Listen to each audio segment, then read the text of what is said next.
தமிழரம் நேயர்களுக்கு அன்பு வணக்கம். மீண்டும் உங்களை சந்திப்பதில் மிகுந்த மகிழ்ச்சி. இன்றைக்கு நம்மிடையே கொங்கு இளைஞர் பேரவையினுடைய தலைவர் திரு தனியரசு அவர்கள் நம்மோடு இணைந்திருக்கிறார். வாருங்கள் நேயர்களே, சார்ட்ட பேசலாம். வணக்கம் சார். வணக்கம். தமிழகத்துக்கு தேனிகளுக்கு வணக்கம். வணக்கம் சார். இப்போ இன்றைக்கு 110 விதியின் கீழே தமிழக முதல்வர் மாநில உரிமைகளை மீட்டெடுப்பதற்கான ஒரு குழுவை ஆரம்பிச்சிருக்காங்க. அதற்கு ஒரு நீதியரசர் தலைமையில் போட்டு இந்த குழு ஆரம்பிச்சிருக்காங்க. உங்களுடைய முதற்கட்ட பார்வை இந்த குழுவை ஒட்டி? தமிழ்நாடு சட்டமன்ற பேரவையில் திராவிட முன்னேற்ற கழகத்தின் தலைவர், தமிழ்நாட்டின் முதலமைச்சர் தளபதி மு.க. ஸ்டாலின் அவர்கள் 110 விதியின் கீழ் கொண்டு வந்திருக்கிற மாநில உரிமை மீட்பதற்கு ஒன்றிய மாநில அதிகார உரிமைகளை பகிர்வுகளை மாநிலங்களின் தன்னாட்சி அதிகாரத்தை பாதுகாத்திட தேவையான கருத்துக்களை ஆலோசனைகளை சொல்வதற்கு ஒரு கமிட்டி ஆரம்பிச்சிருக்கிறார் தமிழ்நாடு கொங்கு இளைஞர் பேரவை அல்லது ஒட்டுமொத்த தாய் தமிழ் சமூகம். தமிழ்நாட்டு மக்கள் சார்பாக வரவேற்கிறோம், பாராட்டுறோம். ஏன்னா இது ஏற்கனவே 1969 முத்தமிழறிஞர் கலைஞர் முதல்வராக இருக்கிற பொழுது ராஜமன்னார் கமிட்டியை கொண்டுட்டு வந்து மத்திய மாநில உறவுகள், மாநில சுயாட்சி, தன்னாட்சிக்கான சட்ட ரீதியான அல்லது மற்ற கூட்டாட்சி தத்துவத்தில் இருக்கக்கூடிய சாதகபாதங்களை ஆய்வு செய்து கருத்துக்களை சொன்னாங்க. அப்போ அதை 71 அடையாளப்படுத்துகிறாரு. அது 73, 74 வரைக்கும் அதில் சில அந்த கருத்துக்களின் அடிப்படையில் தன்னுடைய நிர்வாகத்தை நடத்துகிறாரு. இப்போ மீண்டும் நீட்டு மாதிரி ஒத்திசைவு பட்டியலில் இருக்கக்கூடிய பல சிக்கல்கள், அது நம்முடைய மாநில உரிமையை நீட்டில், அதே மாதிரி பல்கலைக்கழக மசோதாக்களுக்கு ஆளுநர் ஒப்புதல் தராத பொழுதெல்லாம் கடுமையாக போராடி நம்ம நீதிமன்றத்தில் தான் அதுக்கு தீர்வு காண வேண்டியதாக இருக்குது. அதில் முதல்வர் திரும்ப திரும்ப சொல்கிறார், இந்த முயற்சி என்பது, அதாவது தமிழ்நாடு சட்டமன்ற பேரவையில் 110 விதியில் இன்று கொண்டு வந்திருக்கிற மாநில உரிமைகளுக்கான தன்னாட்சிக்கான இந்த கூட்டாட்சி தத்துவத்தின் மீதான சிக்கல்களுக்கான தீர்வு மற்றும் ஆலோசனை சொல்லுவதற்கு உச்ச நீதிமன்றத்தினுடைய நீதிபதி தலைமையிலான ஒரு குழுவை அமைப்பதுன்னு இந்த விதி அறிவிச்சிருக்காங்க. அரசு வரவேற்கத்தக்கோம். ஆனால் அதை என்னென்னா ஒரு 2 ஆண்டுகள் அப்படிங்கிறத நான் கொஞ்சம் கூடுதலாக பார்க்குறேன்.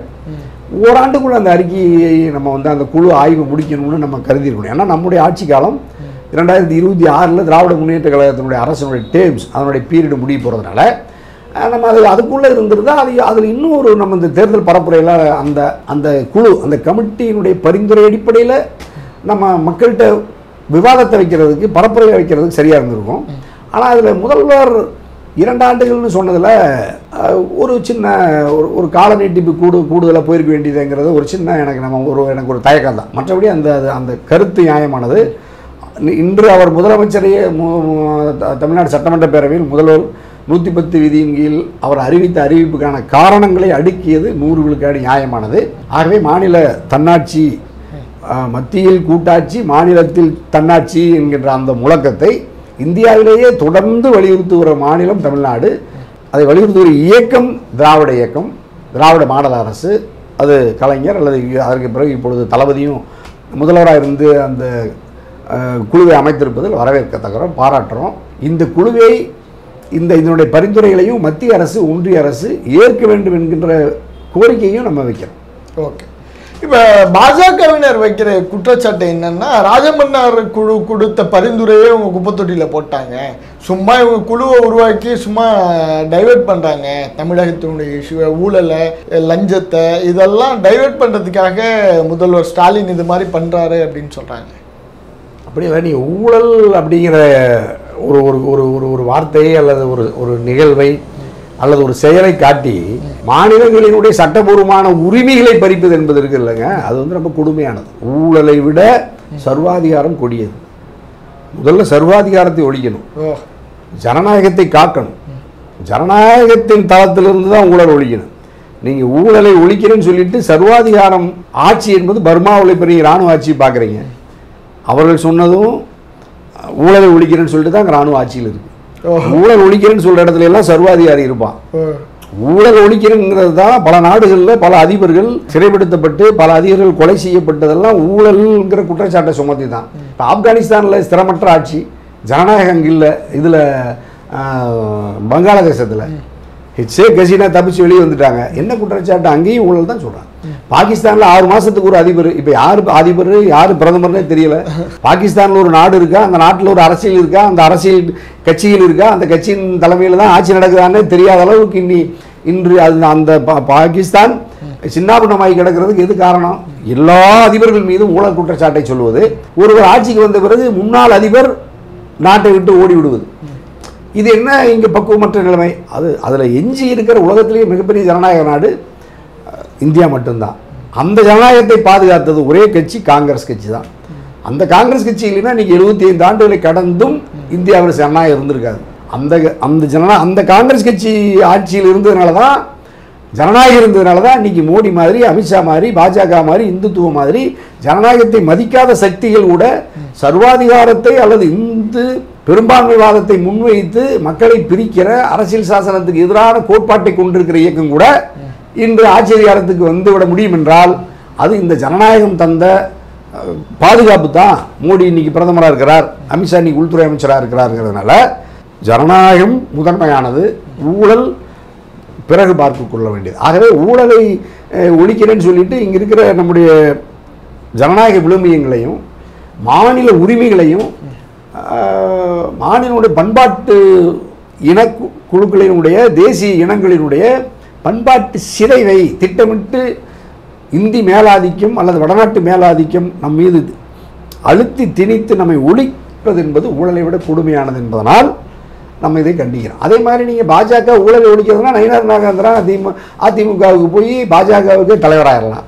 அப்போ நயினார் மேலே அதிமுகவுடைய அமைச்சராக இருந்தார், திராவிடர்களுக்கு எல்லாத்தையும் ஒழிக்கணும், கழகம் இல்லாத ஆட்சி அப்படின்னு சொன்னால் நீங்கள் அந்த இப்போ நயினாருக்கு அந்த இந்த பர்சனாலிட்டி அல்லது நயினார்னு ஒருத்தர் உங்களுக்கு எப்படி கிடைச்சார் பாஜகவுக்கு? திராவிட கட்சியால், அதனுடைய அமைச்சரால், அவருடைய சட்டமன்ற உறுப்பினரால், அதன் மூலமாக அவர் பெற்ற வசதி மக்கள் ஆதரவுனால தான் இன்றைக்கி அவர் ஜெயிக்க முடியுது, பாஜகவுக்கே தலைவராக முடியுது. அப்போ பாஜகவுக்கு போயிட்டு எல்லா ஊழல்வாதிகளுமே எப்படி நீங்கள் அதாவது தூய்மையானவர்களாக மாறுறாங்க? அது பொய்யானது, பிழையானது. ஸ்பெக்ட்ரம் ஊழலை சுட்டி காட்டி தான் முதல் ஆட்சிக்கு வந்தார் 2014. இப்போ ஸ்பெக்ட்ரமில் யாருமே ஊழலே நடக்கலை, யாரும் தண்டிக்கப்படலை. அப்போ யார் இப்போ பொய் புகார வதந்தியை பரப்பியது யார்? மன்மோகன் சிங்கை ஆட்சி அகற்றுவதற்கு அந்த வதந்தி, அந்த போலி குற்றச்சாட்டு தான் முதன்மையாக இருந்துச்சு. அதில் கனிமொழி அம்மா இருந்தாங்க, ராசாயாலாம் சிறையில் இருந்தாங்க. ஆனால் அது தண்டிக்க, அதாவது குற்றமற்றவர்கள் என்று விடுவிக்கப்பட்டு விட்டாங்க. உயர்நீதிமன்றம், டெல்லி அமலாக்க பிரிவு, சிபிஐ மத்திய குற்றப்புலனாய்வு பிரிவினுடைய அந்த வழக்கையே விடுதலை செய்யப்பட்டு விட்டாங்கன்னா, அப்படின்னா அது தேர்தல் ஆதாயத்திற்காக பொய்யாக புனையப்பட்ட வதந்தியை, அவதூறை பரப்பினார்கள். ஸ்பெக்ட்ரம் அப்படின்னு ஊழல்னு ஒரு பெரிய தொகை காட்டினாங்க, 2 லட்சம் கோடின்னு சொன்னாங்க.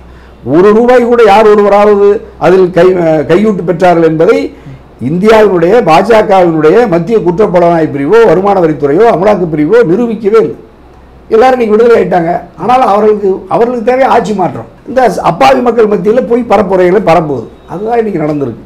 அதனால நம்ம திமுகவின் மீது ஊழல் குற்றச்சாட்டை சொல்லிவிட்டு அதிகாரங்களை, ஜனநாயக உரிமைகளை பறிப்பதை நாம் ஏற்கக்கூடாது. ஊழல் ஒழிக்கிறேன்னு சொன்னால் அது பாஜகவில் முடியும்னு மக்கள் நம்புவதும் பிழையானது, தவறானது. கண்டிப்பாக. இப்போ துணைவேந்தர்களுக்கான ஒரு மாநாட்டை முதல்வர் கூட்டுகிறார். குறிப்பாக ஆளுநர் வசம் இருந்த அந்த வேந்தர் பதவி இந்த உச்சநீதிமன்ற தீர்ப்பினால முதல்வர் பக்கிட்டு வருது. இது எந்த மாதிரியான ஒரு ஜனநாயக முறைமைக்குள்ள தமிழகத்தை நடத்தும்னு நினைக்கிறீங்க? அதாவது இப்போ ஆளுநர் பல்கலைக்கழகத்தின் வேந்தராக இருந்தார். தமிழ்நாடு சட்டமன்ற பேரவையில் மசோதா தாக்கல் செய்யப்பட்டு மசோதாவின் ஒப்புதலுக்காக ஆளுநர் RN ரவியிடம் தமிழ்நாடு அரசு அனுப்புகிறது. தமிழ்நாடு அரசினுடைய மசோதாவை, பில்லை ஏற்கல, கிடப்பல் போடுறார். உச்சநீதிமன்றத்துக்கு தமிழ்நாடு முதலமைச்சர் போகிறாங்க. உச்சநீதிமன்றத்தினுடைய மாண்புமிகு நீதியரசர்கள் 2 பேர் இந்த 10 மசோதாக்களையும் அவர்களுடைய சிறப்பதிகாரத்தை பயன்படுத்தி 142 அவர்களுடைய சிறப்பதிகாரத்தை பயன்படுத்தி மசோதாவை ஏற்றுக்கொள்ளதாக அறிவிச்சிட்டாங்க. ஆளுநரை கண்டிச்சுட்டு டைம் ஃப்ரேம் பண்ணிட்டாங்க. எந்த முடிவு எடுக்கிறதா இருந்தாலும் 1 மாதம் 3 மாதங்கிறதெல்லாம் சொல்லிட்டு குடியரசுத் தலைவர் வரைக்கும் அவங்க ஒரு டைரக்ஷன் மாதிரி அந்த ஆர்டர் இருந்துச்சு. அப்போ இன்னைக்கு இப்போ முதலமைச்சர் வேந்தர் ஆகிட்டார். துணை முதலமைச்சரெல்லாம் முதலமைச்சருக்கு கீழே தான் இருக்கணும். ஆளுநர் பல்கலைக்கழகத்தினுடைய கட்டுப்பாட்டிலிருந்து வெளியேறிட்டார். இப்போ நீங்கள் போய் அங்கே ஜெய் ஸ்ரீராம்னு ஆளுநரை முழக்கமிட்டு ஒரு கல்லூரியில், ஒரு பள்ளியில், நேற்று மதுரையில் ஆளுநர் RN ரவி RSSகாரை போல ஜெய் ஸ்ரீராம்னு ஒற்றை மதம், ஒரு கடவுளை உயர்த்தி முழக்கமிடுகிறார். அந்த கல்லூரியை முதல்ல அதுக்கான அனுமதியை மாநில அரசு ரத்து பண்ணணும். இதே அம்மாவெல்லாம் இருந்தாங்கன்னா பண்ணியிருப்பாங்க. திமுக அரசு ஒரு ஜெய் ஸ்ரீராம்னு ஒரு மதசார்பற்ற நாட்டில் பொதுவாக எல்லா மாணவர்களும் படிக்கிற ஒரு கல்லூரியில் ஜெய் ஸ்ரீராம்னு அரசியல் சாசன பதவியில் இருக்கிற ஆளுநர் ரவி RSS கூட்டத்தில் பிரச்சாரம் பேசுகிற மாதிரி ஒரு பாஜக பொதுக்கூட்ட மேடையில் பேசுகிற மாதிரி ஜெய் ஸ்ரீராம்ங்கிறாங்க. அந்த குழந்தைகளும் திருப்பி சொல்ல வைக்கிறாங்க. அப்போ அந்த கல்லூரியில் முதல்வர் இருக்காங்க, அந்த கல்லூரியில் எல்லாரும் இருக்கிறாங்க. அந்த கல்லூரியினுடைய எல்லா அனுமதியும் உடனடியாக ரத்து பண்ணணும். கல்லூரியின் அங்கீகாரத்தை ரத்து செய்யணும். கல்லூரிக்கான மின் இணைப்பு, தண்ணீர் இதெல்லாம் நம்ம மாநில அரசு தான் தருது. ஆனால் நம்ம இப்போ உயர்கல்வித்துறைக்கு இருக்கிற நம்ம கோவிச்செழியன், நம்முடைய முதலமைச்சர், நம்ம பள்ளி கல்வியில் இருக்கிற நம்ம அன்பில் மகேஷ் பொய்யாமொழியெல்லாம் இது எப்படி சாதாரணமாக பார்க்குறாங்கன்னு தெரியல. உடனே நடவடிக்கை எடுத்திருந்தா தான் மற்ற கல்லூரியில் ஆளுநரை கூப்பிட மாட்டாங்க. அப்போ இப்போ நீங்கள் இந்த கல்லூரியில் எப்படி கட்டுப்பாட்டுக்கு ஆளுநர் வந்துச்சுன்னா ஆர்எஸ்எஸ்காரர்கிட்ட பல்கலைக்கழகத்தின் வேந்தராக இருக்கிறதுனால பல்கலைக்கழகத்தின் கட்டுப்பாட்டில் தான் வேந்தர் தலைவர், பல்கலைக்கழகம் துணைவேந்தர் கட்டுப்பாட்டில் இருக்குது நிர்வாகத்தில். துணைவேந்தர் பல்கலைக்கழகத்தின் கட்டுப்பாட்டில் கல்லூரி இருக்குது. அப்போ இந்த கல்லூரிகளுக்குள்ள இவர்களை ஊடுருவி இந்துத்துவ கருத்துக்களை பரப்புவதற்கு அதை ஒரு தளமாக பயன்படுத்துகிறாங்க. அதை தான் இப்போ நம்முடைய முதல்வர் உச்சநீதிமன்ற தீர்ப்பின் அடிப்படையில் வேந்தராயிட்டார். ஆனால் இவர் வேந்தரானதுக்கு பிறகு 2 நாளைக்கு முன்னாடி தான் ஜெய் ஸ்ரீராம் கோஷத்தை அந்த இவர் போடுறாரு. அப்போ அந்த கல்லூரிக்கு உடனே கடுமையாக நடவடிக்கை எடுக்கிறதுக்கு இவருக்கே அதிகாரம் வந்துருச்சு. அந்த கல்லூரி எதனுடைய கட்டுப்பாட்டில் இருக்கிறதோ, ஏதாவது ஒரு யூனிவர்சிட்டியில இருக்கிறது. ஆமாம். அப்போ அந்த யூனிவர்சிட்டியில் இருக்கிற அந்த உடனே நடவடிக்கை எடுக்கணும். அந்த யூனிவர்சிட்டியில் இருக்கிற துணைவேந்தர் தான் நடவடிக்கை எடுக்கணும். அப்போ இன்னைக்கு துணைவேந்தர்கள் எல்லாம் இன்னைக்கு அழைச்சிருக்காரு முதலமைச்சர், மகிழ்ச்சி. அப்போ அந்த துணைவேந்தர்கள்லாம் ஆளுநர் ரவியால் நியமிக்கப்பட்ட ஆர்எஸ்எஸ்காரர்கள், பிஜேபிக்காரர்களாக இருக்காங்க. சேலத்தில் தந்தை பெரியார் பல்கலைக்கழகத்தில், பெரியார் பல்கலைக்கழகத்தில் ஒரு ஆர்எஸ்எஸ்காரரை ஜெகதீஸ்வரத்தை வச்சுக்கிட்டு முதல்வர் சொன்னாலே கேட்கறது இல்லை. நேராக போய் அவர் ஜெயிலுக்கு போனால் போய் ஆளுநர் பார்க்குறாரு. அவருக்கு குற்றச்சாட்டு, ஊழல் குற்றச்சாட்டு இருந்தாலும் ஆளுநர் போய் நீ விடுறாரு. அவரை அங்கேயே ஆளுநர் மாளிகையிலே தங்க வச்செல்லாம் செய்கிறாங்க. அப்போ இவங்கெல்லாம் கூட்டமாக சேர்ந்துக்கிட்டு இந்த ஆர்எஸ்எஸ் பிஜேபி எல்லாம் ரொம்ப சந்தோஷமாக இருக்கிறாங்க. எல்லாரும் கல்லூரியில் பல்கலைக்கழகங்களில் இவங்க எல்லாம் கருத்தை பரப்புறதுல, வசதி வாய்ப்புகளை அனுபவிக்கிறதுல இவங்கெல்லாம் கட்டுப்பாடு எடுத்துருக்குறாங்க. அதனால முதல்வர் உடனடியாக இந்த துணை முதல்வரில் பூரா ஆர்எஸ்எஸ் பிஜேபிக்காரர்கள் உடனே மாற்றிருக்கணும். இப்போ மாற்றிருக்கணும், இந்நேரம் இதே லேட். அதுக்கு தான் கூட்டியிருக்காருன்னு, என்ன கூட்டி என்ன பண்ண போகிறான்னு தெரியல. இதில் யாரெல்லாம் ஆர்எஸ்எஸ்காரங்க நம்மளுக்கு தெரியாதா என்ன? ஒரு நிமிடத்தில் சொல்லிடலாம். அப்போ இவங்களெல்லாம் நம்ம மதசார்பற்ற சிந்தனை உள்ள, உண்மையிலேயே கல்வியாளர்களாக இருக்கக்கூடிய ஒரு தகுதியானவர்களை பார்த்து நம்ம துணைவேந்தர்களாக முதல்ல நியமிக்கணும். இப்போ தளபதிக்கு இருக்கிற முதல் பொறுப்பு அதுக்கு தான் இந்த கூட்டத்தை கூட்டுறாருன்னு நினைக்கிறேன். இந்த கூட்டத்தையே கூட அவர் கூட்டியிருக்கக்கூடாது.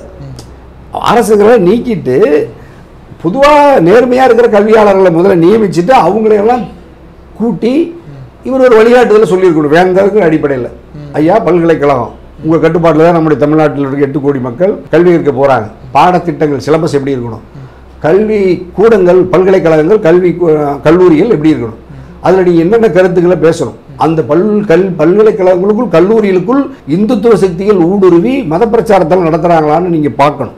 எந்த மதமாக இருந்தாலும் இதெல்லாம் இருந்துச்சுன்னா அவங்களெல்லாம் நீங்கள அப்புறப்படுத்திட்டு மதசார்பற்ற நிலையில் மதமோ அல்லது ஒரு இணையோ கல்வி நிறுவனங்களுக்குள் ஊடுருவாமல் பாதுகாக்க வேண்டியது உங்கள் பொறுப்புன்னு அந்த கூட்டத்தில் அவர் சொல்லணும். யார்? முதலமைச்சர் சொல்லணும், துணைவேந்தர்கிட்ட சொல்லணும். துணைவேந்தர் இதை ஒழுக்கமாக செய்கிறாரான்னு வேந்தர் பார்க்கணும். துணைவேந்தரை கண்காணிக்கிறதுக்கு குழு அமைக்கணும். அப்போ துணைவேந்தர் ஒழுக்கமாக கல்லூரி முதல்வர்களை பார்ப்பார். கல்லூரி முதல்வர் ஆர்எஸ்எஸ்காரனாக இருந்தால் அப்புறம் இந்த பள்ளிக்கூடத்தில் ஒருத்தன் யாரோ ஒருத்தன் பாவம் சொர்க்கம் நரகம்லாம் ஒரு தம்பி ஒருத்தன் 1ஆம் நம்பர் ஒரு மனநோயாளி ஒரு பையன் தாடியெல்லாம் வச்சுக்கிட்டு சென்னையிலேயே பெரிய அழிச்சாட்டி பண்ணான். அது அந்த பையன் பேர் என்னமோ நல்ல பேர், ஏதோ என்னமோ ஒரு என்னமோ மாரீஸ்வரனா என்னமோ ஒரு பேர் பாவம். அது சும்மா ஒரு குழந்தை பையன் தான். அது என்னென்னமோ பொய் பேசுது, என்னென்னமோ பொய் பேசுகிறா. பாவம், முற்பிறவி. இப்போ நீங்கள் ஊனமுற்று பிறந்திருந்தால் அது இப்போ முற்பிறவியில் யாரோ உங்கள் தாய் தந்தை செய்கிறதெல்லாம் சொல்லி பெண்களாக பிறந்ததெல்லாம் நீங்கள் பாவத்தின் வெளிப்பாடுலாம் சொல்கிறலாம். கல்வி நிலையத்தில் அதையும் நம்ம திராவிட மாடல் ஆட்சியில் மகேஷ் பொய்யாமொழி இருக்கிற இடத்துல தான் அந்த பையன் மைக்கெல்லாம் வச்சுக்கிட்டு அது நல்ல வேலை ஒரு கேள்வி கேட்டார். ஒரு நல்ல மனுஷன், ஒரு ஆசிரியர். அவரை அவன் என்ன மிரட்டுறான். அது நல்ல வேலை சமூக வலைத்தளங்கள் வந்ததுனால அது வெளியே வந்துச்சு. இல்லைன்னா அவன் இந்நேரம் பல்லாயிரக்கணக்கான மாணவ குழந்தைகள்கிட்ட போய் அந்த மூடக்கருத்தை பரப்பியிருப்பான். பாவம், புண்ணியம், சொர்க்கம், நரகமெல்லாம் பேசி அந்த குழந்தையெல்லாம் அழுகுது. ஏன்னா அது பெற்றவனும் கோயிலில் படுத்திருக்கிறான். அந்த குழந்தைய தப்பித்தவரி பள்ளிக்கூடத்துக்கு வந்தால் பள்ளிக்கூடத்துலேயும் இவன் சொர்க்கம், நரகம், யமதர்மராஜா வர்றாரு, ராமன் வர்றாரு, ஸ்ரீராமன் ஆளுநர் வரைக்கும் முழக்கம் போட்டால் அந்த குழந்தைய அறிவியல் கல்வி படிக்குமா, ராமாயண மகாபாரதத்தை படிச்சுட்டு வில்லம்பு எடுத்துக்கிட்டு எங்கே தெரியுது? ஒன்றும் மகாபாரதத்தை படித்தா, ராமாயணத்தை படித்தா வில்லு அம்போட நீங்கள் போய் இமயமலையில் நின்னா, பாடலில் நின்னா அது என்ன அது எப்படி என்ன இது? இதையெல்லாம் ஒழுங்குபடுத்துறதுக்கு நம்ம முதலமைச்சர் இன்னும் கொஞ்சம் உறுதியாக சில நடவடிக்கைகள் எடுக்கணும். ஆகவே ஆளுநராக, அதாவது ஆளுநருக்கு மீதான அந்த மசோதாவில் உச்சநீதிமன்ற தீர்ப்பை ஒட்டி பல்கலைக்கழகங்கள் வேந்தராக முதல்வர் பொறுப்பேற்றிருப்பது மகிழ்ச்சி. முதல்வர் துணைவேந்தர்கள் கூட்டத்தை கூட்டியிருப்பது மகிழ்ச்சி.